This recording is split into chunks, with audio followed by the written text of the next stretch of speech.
हमारा स्वयं का लक्ष्य और पूरे हमारे धन्वंतरी परिवार का लक्ष्य एक ही है जी जी कि लोगों को इस कीटनाशक और रासायनिक खाद जो जहर है जी हम जी कूट कूट के खा रहे हैं, बार बार खा रहे हैं, तो इससे छुटकारा मिल जाए। क्यों? क्योंकि आज देखिए हम लोग रासायनिक खाद खाते हुए इतने पीड़ित हो गए हैं जी जी कि कोई दवाइयाँ हम पे काम नहीं कर रही सही हैं। बात। एलोपैथिक दवाइयाँ हम कई करते हैं, अच्छी से अच्छी दवाई करते हैं, अच्छे से अच्छे डॉक्टर के पास जाते हैं। आज के 30 साल पहले जो 5 mg की टेबलेट खाते थे वो ठीक हो जाते थे। नीम का जो एंटीबायोटिक औषधि में आता है, नीम की सीका, नीम की पत्ती कूट पीस के पी लेते थे, हमारे बुजुर्ग बिल्कुल ठीक हो जाते थे, बुखार पीड़ित होते थे। तो आज 500 mg की टेबलेट प्लस उसके साथ एंटीबायोटिक डॉक्टर साहब लगा के देते हैं और हम ठीक नहीं होते, सही बात है। और हम यूं ही बीमार रहते हैं। दूसरे दिन डॉक्टर साहब कहते हैं कि अब इंजेक्शन लगाना पड़ेगा। सही बात है। दवा नहीं काम कर रही है। 1 बार 2 बार 3 बार 4 बार इंजेक्शन लगवाते हैं, हल्का फुल्का आराम होता है, और कुछ लोग तो बिल्कुल ठीक हो जाते हैं। ठीक होने के बाद 1-2 महीने बाद फिर वो वही बीमारी आ जाती है। सही बात है। कारण कि हमारे अंदर इम्यूनिटी पावर, जिसको रोग प्रतिरोधक क्षमता कहते हैं, वो वीक हो गई है, वो ख़त्म हो गई है।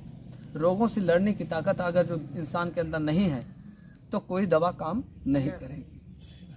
मामला ये है, इसीलिए बीमारियां नहीं ठीक हो रही हैं। साथियों, मैं आप लोगों को बता रहा हूं कि मैं जो है ऐसे लोगों से मिला हूं, ऐसे बेस्ट लोगों से मिला हूं, अच्छे लोगों से मिला हूं, पैसे वालों से मिला हूं, जो पान बीड़ी गुटखा तंबाकू नशा कुछ भी नहीं करते थे।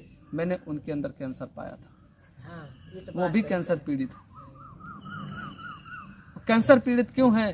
कारण ये है कि हम रासायनिक खाद का प्रयोग कर रहे हैं। जहर उनके अंदर पड़ा है। जरूरी नहीं पान बीड़ी गुटखा तंबाकू के अंदर जहर है, जहर तो सारा हमारे खान पीन में भरा हुआ है।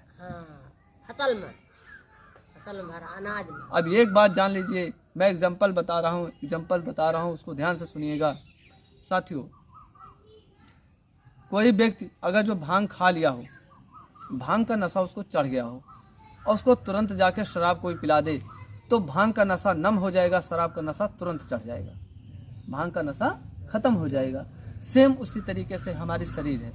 अगर जो हम लोग कीटनाशक कूट कूट के खा रहे हैं और जर्दा बीड़ी गुटखा तंबाकू खा रहे हैं, तो वो जहर जो हम पहले खाए हैं भोजन के साथ रासायनिक खाद, वो खत्म करके वो अब खुद एक्टिव हो जाता है। वो जहर वो हमारे शरीर के अंदर खुद एक्टिव हो जाता है। तो इसीलिए वो अपना नुकसान तो बहुत ज़्यादा करता है, लेकिन समय का इंतजार करता है कि कब नुकसान करे। जब वो ज़्यादा भारी मात्रा में हो जाता है तो नुकसान करता है।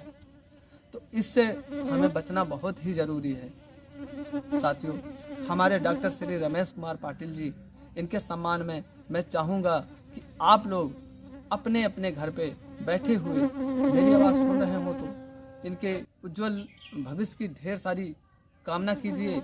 मैं भी कर रहा हूँ, क्योंकि इन्होंने हमें ऐसा प्रोडक्ट दे दिया जिससे हमें हमारी इम्यूनिटी पावर और हमारे शरीर के अंदर जो पॉइजन, जो जहर भरा हुआ है टैक्सीन, 32 जड़ी बूटियों से तैयार किया हुआ एक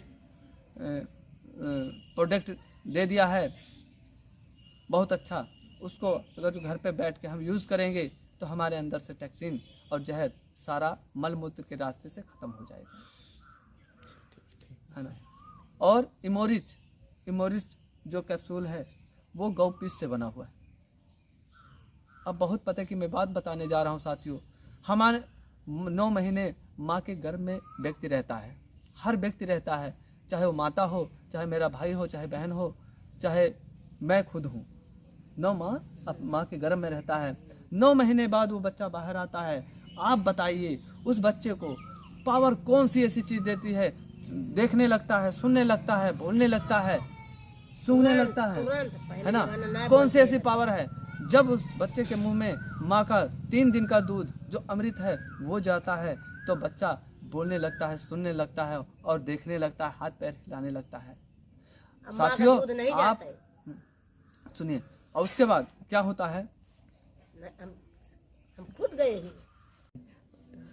तो साथियों, मैं आप लोगों को बताना चाहता हूँ कि अगर जो वो 9 महीने की बात छोड़िए, 9 दिन एक कमरे में एकांत बंद कर दिया जाए किसी व्यक्ति को और उसको बाहर निकाला जाए, तो क्या उसका फेस, उसका चेहरा, उसकी इम्यूनिटी पावर सही रहेगी? नहीं। नहीं रहेगी, नहीं रहेगी।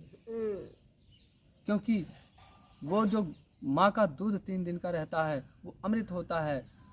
उसमें 78 और 90 कंटेंट्स पाए जाते हैं जो शरीर में पूरे इस बॉडी पे चलते हैं, पूरे बॉडी पे चलते हैं। और वही कंटेंट्स, वही चीज़ें गौ माता के दूध में पाया गया है। साथियों, पूरे भारत में बड़े बड़े लैब हैं, आप कहीं जाके चेक करवा लीजिए, कहीं टेस्ट करवा लीजिए। जो कंटेंट्स, जो पावर माँ के दूध में है, वही कंटेंट्स, वही पावर गौ माता के दूध में पाया गया है। 3 दिन का दूध, वो भी अमृत है। इसीलिए गौ माता को गौ माता का दर्जा दिया गया है। जैसे हमारी जन्म देने वाली माँ, वैसे गौ माँ। इसीलिए कहा गया है। साथियों, भैंस भी दूध देता है, भैंस को भैंस माँ कहीं नहीं कहा गया।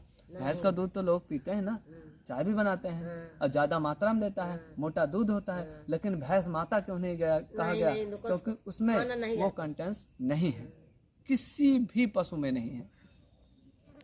साथियों, इन्हीं शब्द के साथ जय धन्वंतरी, जय भारत कहते हुए मैं नमस्कार आप सबको कहता हूँ।